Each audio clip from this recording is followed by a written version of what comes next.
Good morning from Sacred Space at Titania's Realm. It's the 6th of August 2025, Wednesday, and the time is 10:19 a.m. And as you can see by the blue skies behind me, it's a glorious morning. So I brought my two little birdie boys outside, which they seem to be quite happy about. And my lungs are still a bit touch and go, but you know, this is why I get so upset when I catch winter chills, because it can affect me for weeks and weeks and weeks. But my friend Lynn Sloan tells me that nearly everyone she knows has been struck down with some kind of awful flu, so I'm not the only one. I think she said only 3 kids in her little granddaughter's class went to school. They were all out for the count. So not cool, not pleasant, not happening in a far out way. But look, I am improving. I'm up and I'm dressed and excuse me, I've had breakfast and been a slice of toast with jam and a chocolate brownie. I know, and it's probably why I'm chronically sick, my terrible diet, but I've got to go grocery shopping and buy more things to have on toast in the morning, or something else breakfast type food of some kind. I didn't used to eat breakfast for many years, and now I kind of do. It's annoying because trying to think what to eat. Sometimes I still don't bother though. If I'm not hungry, I'm not hungry. But why literally flog a dead horse? The most astonishing thing with this illness, it's day 10 now, was for about 7 or 8 days I lost my appetite. I was struggling to get food into me. So I kind of knew I was in trouble, because that's so unlike me. I mean, I've had major surgery and demanded food not long after, you know. My body likes to be well fed. So for me to lose my appetite was a bit concerning. Anyway, the Mamatee's back in the rat drain, or the spiralling circle of mystery and magic and all that is life, and I'm hanging in there, kids. Oh my gosh, it's so beautiful out here. It is just so stunningly beautiful. So I'm glad I'm hanging in there. Today is a magical, glorious day. Yesterday was beautiful as well. So I've been very blessed. Right, I thought I'd continue reading. Yesterday I spiraled down into a trauma state of 25-year-old memories of being domestically terrorised for 18 months. That's no other word to describe it. And these stories are quite triggering, because they're nitty and they're gritty and they're real, and they're mainly focused on bikers and their proclivities to violence, not so much stories about how it affects the women and the children and getting through, you know, when your husbands are in jail and there's not much money and life's pretty shit for them. But you know, it's written for the male gaze, from the male gaze, and it is what it is, people of Earth. And I'm just glad, quite frankly, to be alive and still breathing and free of those ugly, evil, perverted bastards. And I hate to think what would happen if I ever had an encounter with them again. I don't think it would go very well for them, because I've had 25 years of feeling really aggrieved at what they cost me and my daughters. So sometimes in life though, you just got to let things go and wait for karma to catch up with them, and karma kind of did in a roundabout way. It wasn't enough natural justice for my liking, but it was a start, and it showed me that God had indeed heard my prayers that I was putting out every day back in the day. So thank you, God, and your archangels for taking care of business for your little short fat little mama T who didn't have any support back in the day. None at all, and was destitute at the time as well, and had also my usual health issues to contend with while raising 2 little girls. And did I mention no support? So it wasn't easy, and I would not want to do that again. If you paid me for all the tea in China, for all the gold and diamonds in the hills, Jupiter could rain diamonds on my head, and I'd be like, don't ever put me in that situation ever again. It wasn't pretty. Right, anyway, here we go. It's a beautiful day. Let's focus on the now, what we do have, our stories, our life histories, our experience, our wisdom, and our innate creativity and beauty, which blossoms forth from time to time when the mama T's not feeling too bloody crook.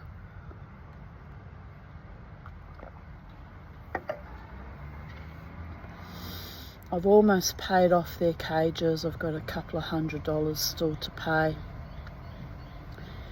and then I want to buy some more silver so I can carry on with my silver smithing journey. And my friend Belinda has asked me to make a pendant for her, but I can't at the moment. I don't have the wire, I don't have the sheet. The sheet's very expensive, so I have to wait till I paid off that last debt, and then I might book up a bit more on Zip Pay, but I'm loath to do it. Something tells me get debt free, stay debt free, because the times are going to get even harder, and the less debt I have, the easier I will sail through it. I would have been debt free already if it wasn't for a thieving bastard on the internet. So still waiting to see if I get that money back. Evil is what it is. But anyway, let me take a breath and carry on. Chapter 10, 3 bullets. The provincial cops searched far and wide, and the outlaws ran, but they could not hide, and they brought 'em in, every single one, save the man who actually fired the gun. Singer-songwriter Steve Earle, Justice in Ontario.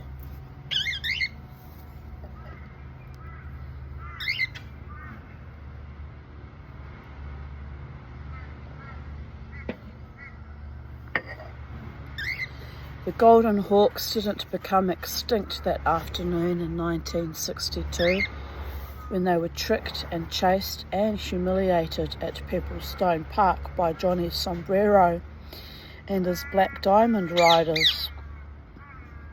It just looked that way, as they never regained the status they once held, back when no one dared call them chicken hawks. They were still 1%ers, and their parties were better than nothing, which explains why one evening in 1976, Campbell was drinking with some Golden Hawks in the Choice Clubhouse in Oshawa. He was in the basement bar when Augie, the Golden Hawk Sergeant-at-Arms, said, right out of the blue, "You fucking asshole." "What did you just call me?" Augie was trying to joke, but Campbell wasn't in a joking mood, and Augie wasn't a particularly smooth comic. Augie also wasn't the apologetic sort. Now that Campbell had got his dander up, Augie wasn't going to back down from the challenging tone. "A fucking asshole," he repeated. With that, Campbell dropped Augie with a shot to the face. The Golden Hawks' vice president rushed in to help his fallen clubmate, and Campbell dropped him too. I fucking backhanded him. It was like something John Wayne would have done. He went right over the table. I thought, Lorne, good one. Clearly Augie hadn't been the perfect host, and Campbell hadn't been the perfect guest. Well, that's Canadian dry for you. Let's just put it succinctly. But what had happened up to this point wasn't that unusual. What followed was, little did anyone at the Satan's Choice Clubhouse that evening realise that the spat with Campbell set the stage for events that would dramatically alter the lives of at least 9 men and contribute to the death of a 10th.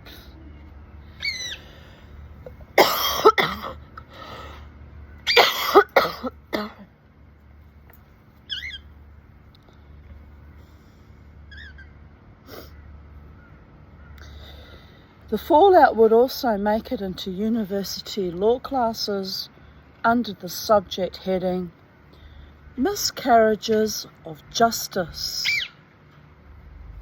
I hate when that happens. I really fucking hate that.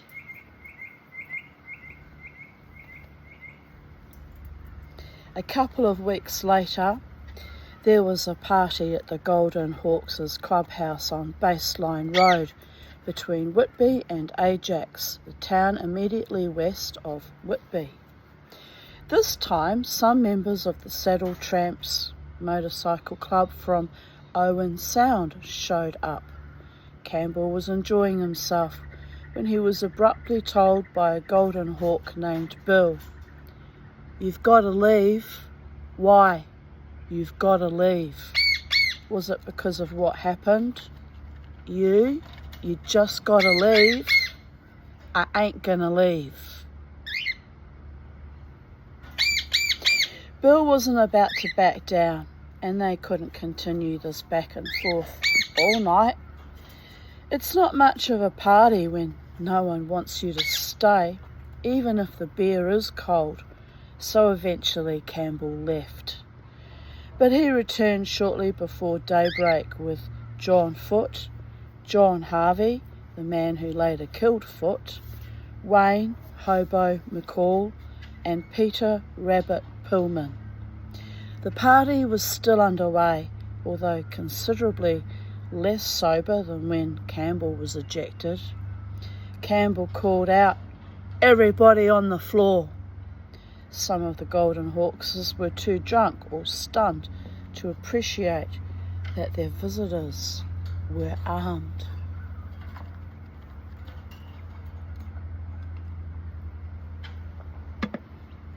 "On the fucking floor," Campbell then asked, "Where's Bill?" Bill's brother pointed at his sibling. "I went over and bet him up. I hit him so hard and so many times, his eye popped out." Oh, well, that's a bit fucking grueling, isn't it? Why am I reading these awful stories? Can somebody please explain? Anyway, the president of the Golden Hawks tried to calm things down, but Campbell said he wouldn't accept any excuse for kicking him out of the party. It was too massive a breach of etiquette to be smoothed over with a few "I'm sorries." Golden Hawks didn't have the right to tell Satan's Choice what to do, even in the Golden Hawks' clubhouse.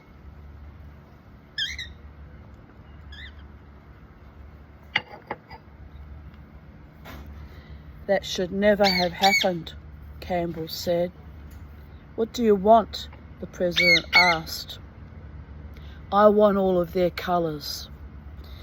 Taking someone's colours is the ultimate humiliation in the outlaw biker world, equivalent to excommunication or shunning in religious orders, or dishonourable discharge from the military. The Campbell-Newman government did that here when they shut down all the outlaw biker organisations. Not long after I was threatened out of the club, actually. So 2012, there was a shooting down in the Gold Coast, and because of that shooting, which happened in a shopping centre, which was really fucking inappropriate, quite frankly, but you know, the government clamped down on them so hard. Instead of dealing with the actual criminal responsible and dealing with the actual crime, you know, they went all draconian, shut everyone down, which I thought was just fascism in practice. Anyway, they took all their patches, took their colours, and they weren't allowed to. I don't even know if they're allowed to associate freely still. Anyway, I don't agree with it, what happened. It was complete overreach on the part of the government, and, you know, prelude to what happened in 2020, wasn't it, really? They were all just stretching their little greedy fucking talons, seeing how far they could go and what they could get away with before they shut all of the frickin' society down.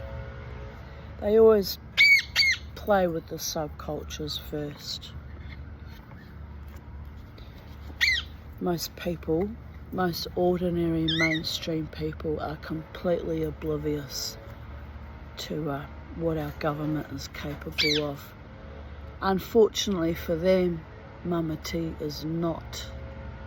The only thing my pedophile stepfather, who survived Middle Baldora and Nordhausen, ever taught me was never, ever, ever put your faith in a government.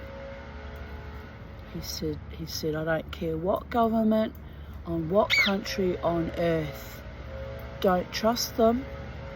And he formed that opinion because he himself was sold as slave labour to the Nazis by his own Dutch government when he was 18 years old. They came in the night, dragged him out of his bed, threw him on a train to, well, he ended up at Middle Baldora, digging his own tunnel that he was going to be tortured in, working as slave labour in the assembly line, building the V1 and V2 rockets which blitzed London, and which Werner von Braun, the commandant of that camp, was airlifted to America to freedom on the backs of thousands and thousands and thousands of men who perished in that camp. So no, I learnt one thing from that man, apart from the fact that most men are fucking creeps too, but the only other important thing I learnt from him was, don't trust your government with your health or your life. So it's twisted what's been done to my fellow human species right across the globe. Not just here in Australia, that was particularly fascistic and draconian, but pretty much everywhere. And it started with those kind of actions on the part of our government. Right.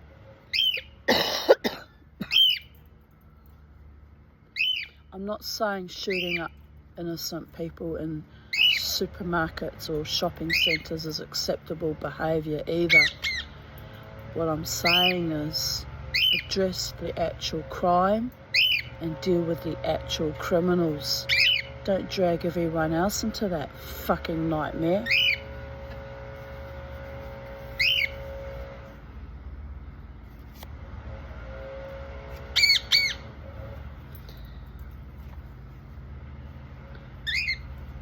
The debate was still underway when a lookout shouted from his perch at the window. Oh, sorry, I've jumped, I've skippity-doo-dah, I've missed. Jesus.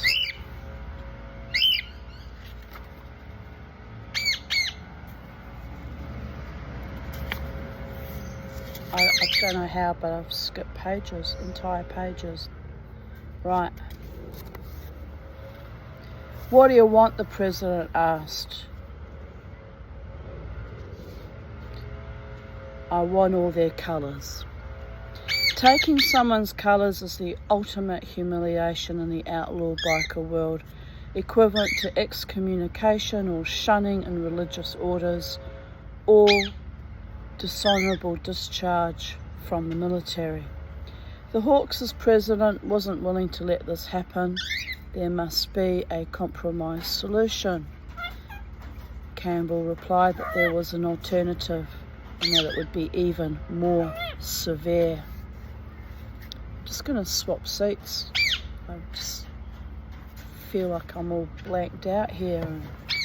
Let me just finish this paragraph first. He shut down the once proud Golden Hawks altogether. 2 years later, in October 1978, there were rumblings that the Golden Hawks were making a serious effort to take flight again. They were supported by the outlaws in their efforts to re-establish a chapter around the small town of Port Hope, about half an hour east of Oshawa. One of their new members was 23-year-old Bill Heavy Matiyek, who had the habit of carrying a sawed-off, double-barrelled shotgun up his sleeve or tucked inside a cowboy boot. Even without the firepower, Matiyek was imposing enough, standing over 6 foot tall and weighing in the neighbourhood of 300 pounds. Perhaps he was hopped up on Benny's one evening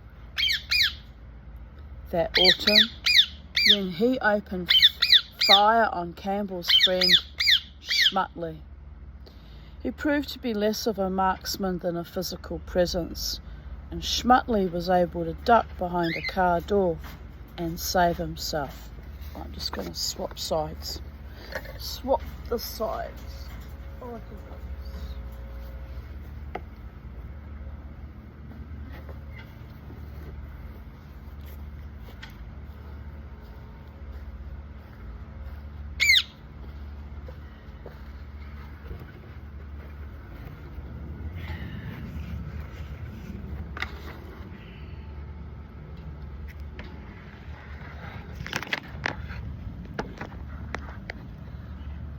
Right, how's that? Makes no difference, does it? It's the angle the light's coming from. Well, anyway, I'm here now, so we'll soldier on, people of Earth. We'll soldier on.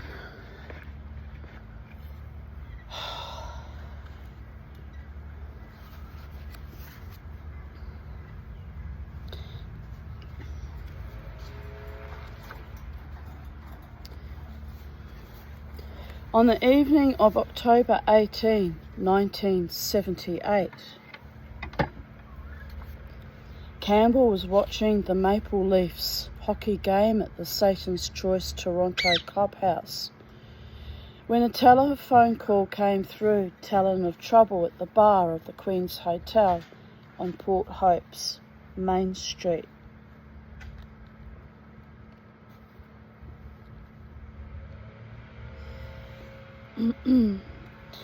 The Queen's was built back in 1918 as without a rival between Toronto and Belleville, But like the Genosha and Oshawa, the Queen's glory days seemed a million boozy Saturdays in the rearview mirror by October 1978. At this point, the seedy three-story dive was best known in Campbell's world as an outlaw's hangout. Inside the Queen's that night, Mateic was stoned on bennies, more than a little drunk, and had a .32 pistol tucked inside his coat. Perhaps emboldened by the pills and the beer and the gun, he was openly contemplating putting a hole in someone from the Satan's Choice. Campbell and his clubmates rushed out to the door of the Toronto clubhouse when they got the call about what was happening at the Queen's. Back then, people moved when there was trouble. They stopped en route at a house near Port Hope. Somebody else had a gun with them, and it was told to give it to me because it was a revolver and they were trying to figure it out. Somebody said, "Give it to him, just in case." We were told the outlaws were in the bar, and we went from there to the bar. Campbell was a natural to carry the revolver, since he was considered calm enough not to panic and tough enough to kill if necessary. Semi-automatics eject cartridges, leaving evidence for police, so the revolver seemed the right gun to carry into the Queen's that night. In the L-shaped dingy bar were Sonny Bronson and Fred Jones, both former Satan's Choice clubmates who had patched over to the Outlaws. What happened next would become part of biker folklore. It was actually pretty simple, Campbell says. They like to make it complicated. People have embellished it a lot. We went to the bar. I sat with one other person. We ordered a drink. Mike Everett, he said. Bill's sitting with a gun pointed at Rick and Gary. I got up right away and went to the table and I said, "How you doing, Bill?" As soon as I said, "How you doing?" he went for it. I totally wish he hadn't gone for it. I've had to live with it. It hasn't been easy, but he went for it and I happened to be faster. It happened so fast that I just reacted. When you see somebody going for a gun and you've got one, with the upbringing I've had, you'll be fast. I'm glad I had the gun. I never questioned my decision. Not once, not for a second. You're kind of helpless to change anything, but I just wish it hadn't happened. Just a waste of a life. Bill Mateic's life ended at 10:55 p.m. How it ended would be discussed for decades. Campbell took the long way out of the Queen's, not noticing a side door near Mateic's body. On his way towards the front door, Campbell saw his former Choice brothers, Jones and Bronson. They had ridden with Campbell, partied with him, and broken bread with him. Now they were on the other side of an unbridgeable divide. And Campbell couldn't help but think they were dupes and traitors. He had already fired 3 shots, and there were 3 bullets left in his revolver. The thought flashed through his mind that maybe they would have to be shot as well, but Campbell kept his gun down and walked through the front door onto Walton Street, the same way he had entered. What had just happened was totally self-defense. Look at my hair. Oh my God, honestly. Why didn't you tell me, people of Earth? Oh well. This is the trouble when I wash my hair and it gets buffy.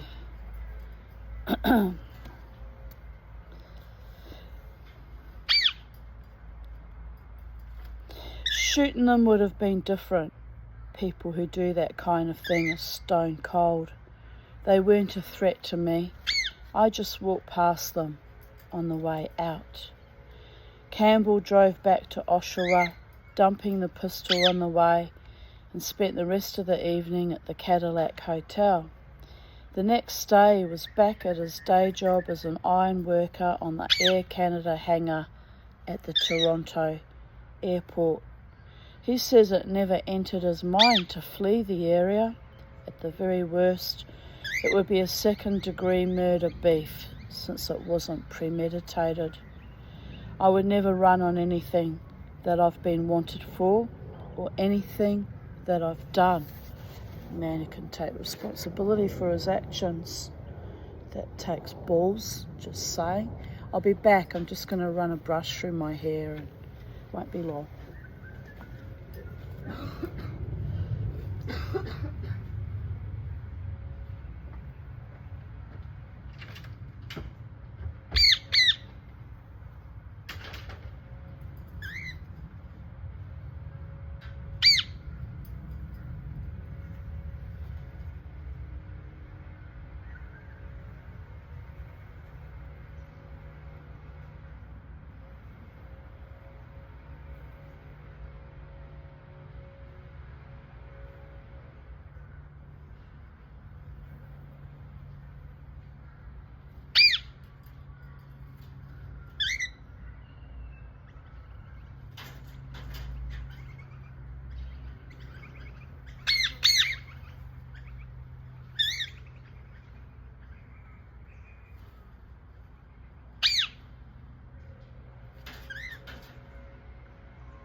Right, people of Earth, I'm back.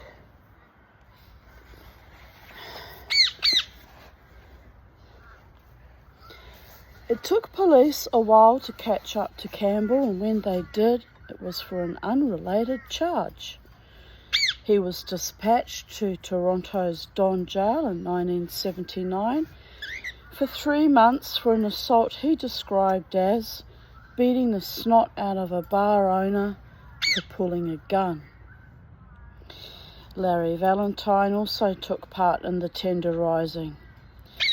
Since Campbell was left-handed and Valentine punches best with his right, they stood side by side with Campbell on the left and wowed away on the man. We were still beating the guy when the cops got here. Every time he started sliding down the walls, We pulled him back up and hit him some more. That meant Campbell was in jail for the Christmases of 1976, 1977, 1978 and 1979. He had stopped celebrating Christmas after he burned down his old house and lost contact with his only child. After her mother and I split up because of Janice, I never celebrated Christmas all of the time I was with Charmaine. I didn't get sad, but I was happy to be by myself.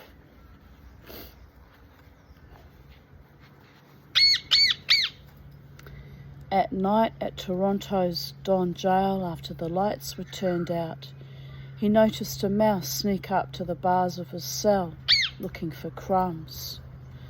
Campbell began gathering scraps for his visitor from the evening jug-up, slang for the prisoner's evening snack. He left crumbs by the bars and watched as the mouse, which he called Mouse, scurried close to eat them. He next placed scraps inside his cell. Mouse ventured inside to eat them too. In time, he placed them inside his shoes and watched as Mouse ran up to eat them. Campbell had to lie perfectly still so that he didn't scare Mouse away. To keep from spooking his new friend, the drug debt collector for Canada's toughest biker gang had to stay quiet as a mouse himself. He was assigned to work as a garbage collector at the Don under not-so-tight supervision. This allowed him to leave the secured jailhouse, a rare privilege. Other prisoners told him of a plan in which their friends would leave a pouch of Daily Mail tobacco filled with marijuana along his route outside on the jail grounds. He would pass through security, heading out of the jail with a pouch of Daily Mail tobacco in his shirt pocket. When the guard wasn't looking, he was to pick up the pouch that was waiting for him with marijuana hidden under the tobacco. He would put that pouch in his pocket and throw out the pouch containing only tobacco so that he could bring the weed in for his fellow inmates. The plan worked like a charm, and soon prison staff could detect the burnt popcorn smell of marijuana wafting from the cells, and see that several of the prisoners now seemed to be floating on a druggy cloud. The only prisoner who was leaving the building was Campbell, and so he was pegged as the likely culprit, even though the guards hadn't figured out how the weed was being smuggled inside. "You're not working anymore," a guard told him. Campbell was being moved. "Okay, where are you taking me?" Campbell was led to a range of 18 cells. He did a double take when he saw male prisoners with nail polish, some of whom were doing other inmates' hair. Standing outside Campbell's cell was what appeared to be the lone non-transvestite on the range. "How are you?" the man asked. "Not too bad." The man could see that Campbell was taken aback by the sight of the other male prisoners flamboyantly decked out as women. "I don't mind the odd blowjob," the man said. Campbell stormed up to a guard. "Why are they putting me here? Why did they put me on this range?" "There's no other room." The guard seemed nonchalant until Campbell turned suddenly and walked away, saying, "Watch this. If you don't move me, I'm going to punch every one of them out." "Campbell, Come back here. He was transferred back off the range before he ever set foot in his new cell.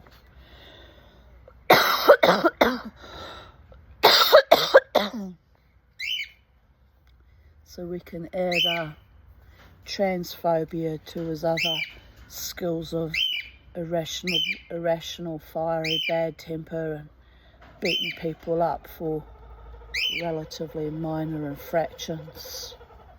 How you doing indeed? Anyway, Chapter 11, Busted. What breaks a chain, Rick, is a weak link. Don't be a weak link. Lorne Campbell. Barang, barang. Campbell was on the second floor of the Toronto clubhouse on the evening of Wednesday, December 8, 1979. Sorry, read that wrongly. 1978. When he heard something crashing repeatedly against the front door. Outside was a police officer with a sledgehammer, slamming it hard into the steel-reinforced door and then struggling to regain control as the hammer rebounded sharply each time. There was no doorbell, and he didn't feel inclined to knock. Barang, barang. It's steel, Gary Nutty Como shouted out the window. Come to the back door.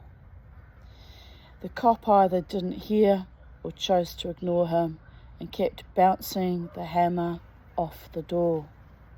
Behind him were some 70 officers in riot gear and looking ready to go to war. We'll open the door, Campbell shouted.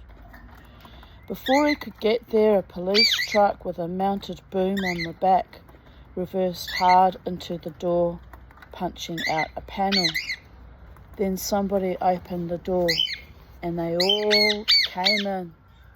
Fortunately for the bikers, none of them was standing behind the door when the boom hit it. It would have knocked somebody's head right off their shoulders. Como, Jeff Boom Boom McLeod and Larry Beaver Hurren were among those led out in handcuffs. An hour west in Kitchener, David Teehee Hoffman of the Choice chapter in Waterloo region was arrested at his home. All 4 arrests went off without incident, and police told reporters they put on the show of force because they expected to be met by some 50 Choice inside. It struck Campbell as odd that 4 members of the club were charged, but he remained free. I wouldn't say I was shocked, because not so many things shock me, but I was surprised. I had expected to be arrested. My God, the sky is the most beautiful colour today. Just check this out. It's almost freaking glowing.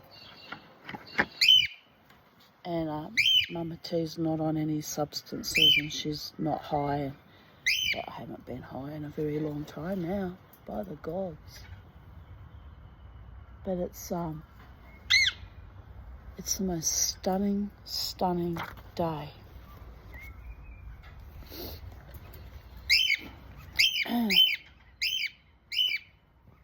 Are you a happy boy, little Bo? Are those tawny frogmouths there? I just have to have a look because he's very excited. I can't see them, my boy. I can't see any tawnies today.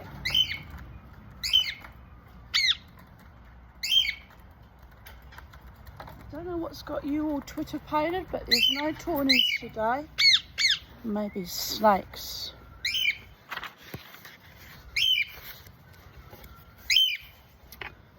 Alrighty. Yes, my lovely one.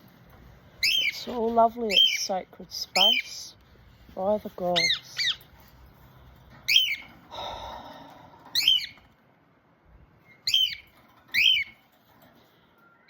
Right. The investigation into the death of Bill Heavy Matejek had started badly and gone downhill from there. Police generally craft a case with a combination of forensic and eyewitness evidence. In the case of the Queen's Hotel killing, forensic evidence was sadly lacking. Beer glasses weren't fingerprinted, which would have shown that Campbell was in the lounge. Immediately after the December police raid, Nutty Como's black leather jacket disappeared after it was taken by police from his mother's home as evidence. Testing on the leather jacket would have shown that Como had been shot in the arm that night with a bullet that had passed through Matejek.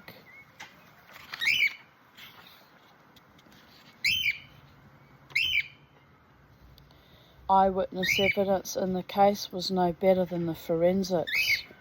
Perhaps it was fear or booze or the biker code against testifying against others.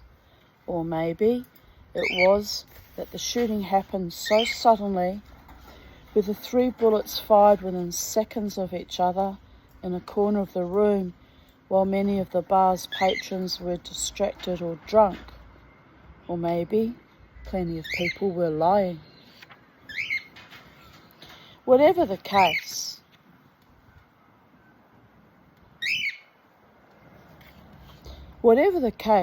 about all the police knew beyond a reasonable doubt was that there were a lot of Satan's Choice members in the Queen's when Matejek was shot, and that they all hightailed it immediately after he slumped over dead.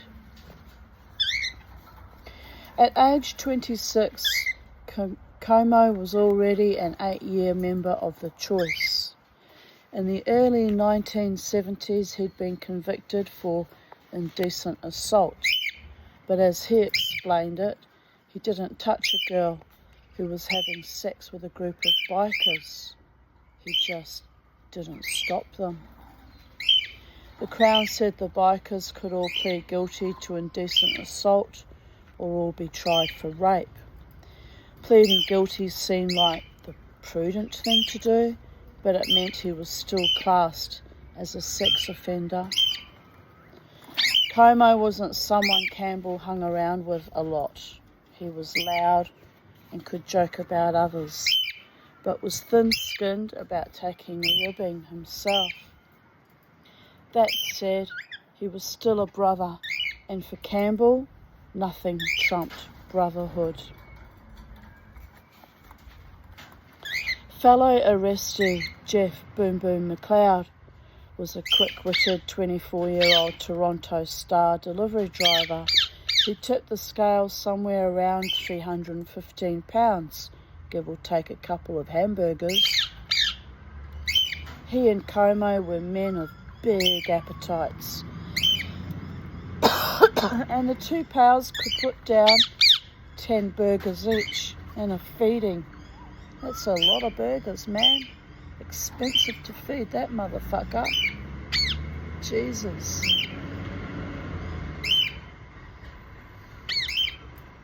Back in the day too, when burgers were big, when a Big Mac really was a Big Mac.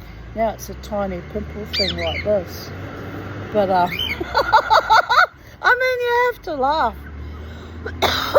Inflation, shrinkage of all our products. Anyway, Boom Boom wouldn't back down from food fights in restaurants or real brawls in bars, but he was far more intelligent than his looks suggested. At 27, Larry Beaver Hurren was 3 years younger than Campbell.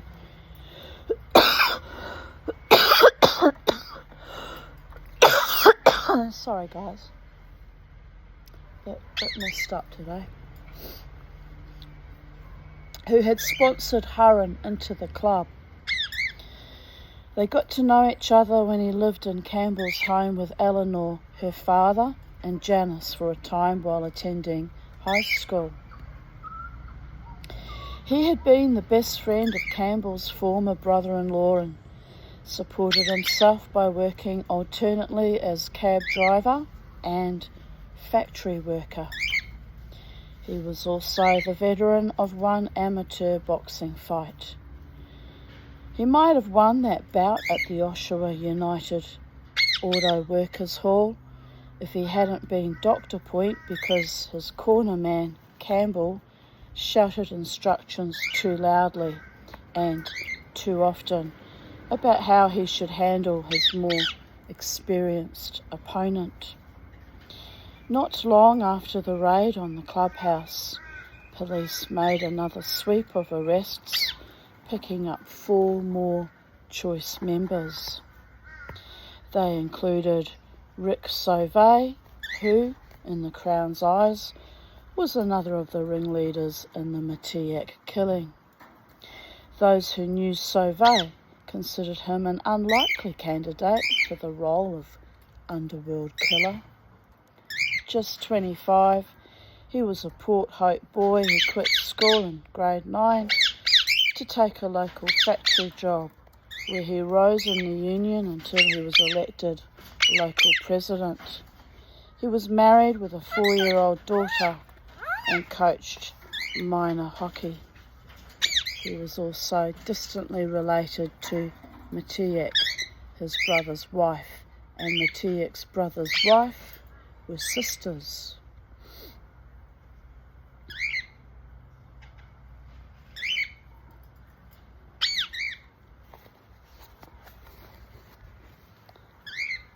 Sauvé was a genuine motorcycle enthusiast, as opposed to a criminal with a motorcycle, and this passion led him to join the Peterborough chapter of Satan's Choice.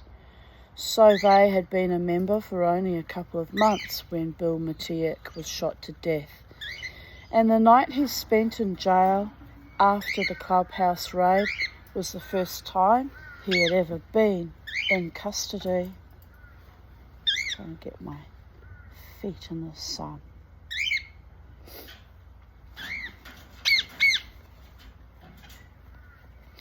While he was nothing close to a hardened jailbird, Sauvé was a solid member in Campbell's books. Years later, Sauvé would remember Campbell telling him, "What breaks a chain, Rick, is a weak link. Don't be a weak link." The most noteworthy thing about co-accused Merv Indian Blaker of the Peterborough chapter was his quiet and respectful demeanour. Campbell wasn't sure if that was his natural way or an Ojibwa trait or a bit of both. Blaker's family moved to Port Hope from the Curve Lake Reserve when he was young. At 33, Blaker was the oldest of the accused and was considered a hard worker at an outboard marine outlet in Peterborough. He had been a choice member since 1967 and was acknowledged by his fellow bikers as a top-level rider. At times he truly seemed at one with his motorcycle. Ooh! What was that you got a fright of? Oh, my poor little Kermie. I don't even know what birdie that was.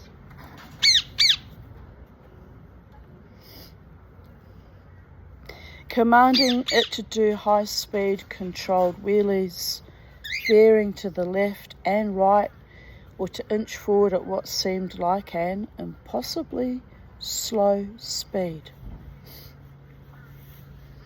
His skills reminded other experienced riders of the possibilities of true bike riding and conjured up images of a native warrior from an earlier age doing tricks on a war pony.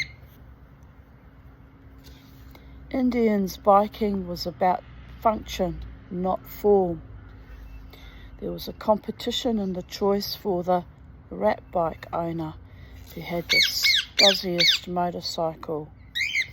It was an oddly respected award because it was meant to be presented to a true biker, one who rode hard and kept his bike on the road and didn't care in the slightest about it looking pretty.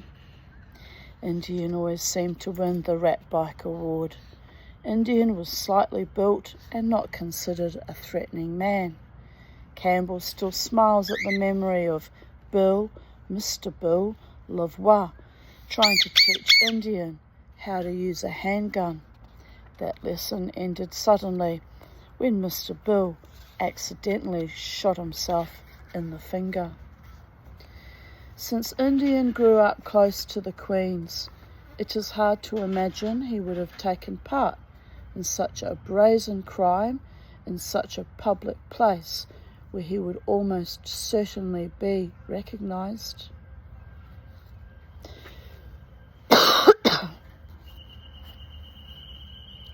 31-year-old Tihi Hoffman got his nickname for his distinctive high-pitched laugh. That laugh didn't seem in keeping with his stature as a champion super heavyweight powerlifter, but it was just as much a part of the man as his mammoth size. A bookkeeper at B.F. Goodrich in Kitchener, Tihi was known for his good nature, not for violence. His arrest was particularly baffling since Tihi wasn't even in the bar or Fort Hope that night. Like Hoffman, Peterborough welder Gordon Dogmap Van Harlem was facing charges despite a strong alibi. He was sharing drinks in the Grand Hotel in Peterborough with off-duty jail guards at the time when witnesses put him in the Port Hope bar. He would have been hard to miss since he showed up at the Grand wearing his club colours. Van Harlem had been nicknamed Dogface by Camo, a comment on how the Peterborough bikers weren't a particularly handsome bunch. Dogface was actually on the good-looking side, however, and in time his nickname morphed into Dogmap for the winding routes he sometimes took, getting places. Rounding out the Port Hope 8 was Armand, in the trunk, Sanguini, Campbell's 28-year-old clubmate from the Toronto suburb of Mississauga. His nickname came from his serious mob ties, which explained his dealing of bennies and his access to counterfeit currency and heroin. He wasn't physically imposing, but if you stared directly into his eyes, he could look back in a way that would make your knees buckle. And I don't mean in a good way, girlfriends. Just saying. He wasn't a drinker, but he liked his heroin, a drug he felt he could control. Well, that was a stupid mistake, wasn't it? It wouldn't have been shocking to hear that he had taken part in an underworld hit, but the public nature of the Matiak killing seemed much too sloppy for a mob guy. As police probed the Queen's Hotel murder, Campbell was almost always in their sights and often in their custody on a string of other charges. One punch-up involved him trading blows with off-duty police officers after they directed Campbell's friend to quiet down in a Scarborough Chinese restaurant. Police might accuse Campbell of a lot of things after the Port Hope shooting, but no one could say he was hiding out. After one of his many court appearances for assault during this time, Campbell and Larry Valentine were handcuffed together on their way to a prisoner wagon when the elderly guard leading them tripped and fell over onto a snowbank. "Come on, let's go," Valentine said. "We're not going." "We'll fuck off and go to the clubhouse," Valentine offered. "By the time they get there, we'll be drunk. They'll say we knocked them over." At that point, the guard was crawling up out of the snow. "Are you okay?" Campbell asked. The old guy just got up and said, "Thank you." With that, Campbell and Valentine were led into the prisoner's van and another night in jail. Thus concludes today's readings. That was 2 chapters, 10 and 11. And we're travelling through this book quite well, about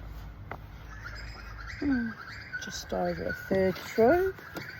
It's sort of enjoying if you're into that kind of lifestyle and you're curious about it. And, seeing their code and their brand of honour, it's interesting too. And I saw a short video on YouTube this morning, not long after waking up and turning on my YouTube, of a young prisoner in his 30s being handcuffed by a police officer, and he just handcuffed him and the cop starts choking almost to death, and the prisoner couldn't do much because he's got his arms cuffed behind his back. So you can see him trying to, get one arm around to try and get the key off the cop so he can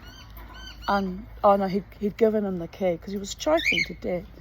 And you see him struggling to undo his cuffs from behind him with the key. And meanwhile, the cop's kind of dying because it's taking minutes, And I thought, how's this going to play out? Is he going to do the honourable thing, or is he going to be an asshole after all? And it was actually the prisoner that kept saying, "Are you okay? Are you okay?" Anyway, he gets the cuffs off, and they show him giving him the Heimlich manoeuvre, but the cop's nearly dead, right, by this stage. He's weak, he couldn't even stand up. He's pulling him up on his feet and, pushing on his diaphragm. At one point he had him over the car and he's pushing as hard as he can. Anyway, eventually the cop stops choking and starts being able to get air in, and he did the most human, beautiful thing. I actually thought that was beautiful. He hugged the prisoner and said thank you, and the prisoner hugged him back, and then the prisoner put his hands out for the cuffs again, and the cop went. He realised that he was actually, although he was being arrested for some crime, when it came to life and death, the criminal was actually a decent, honourable man. I liked that. I thought it's good to see that. Real humans behaving honourably in life-threatening, scary situations, I thought, good on you, mate. Whoever you are, good on you. Saving that cop's life. Cops aren't necessarily all that particularly nice people. Ask me how I know.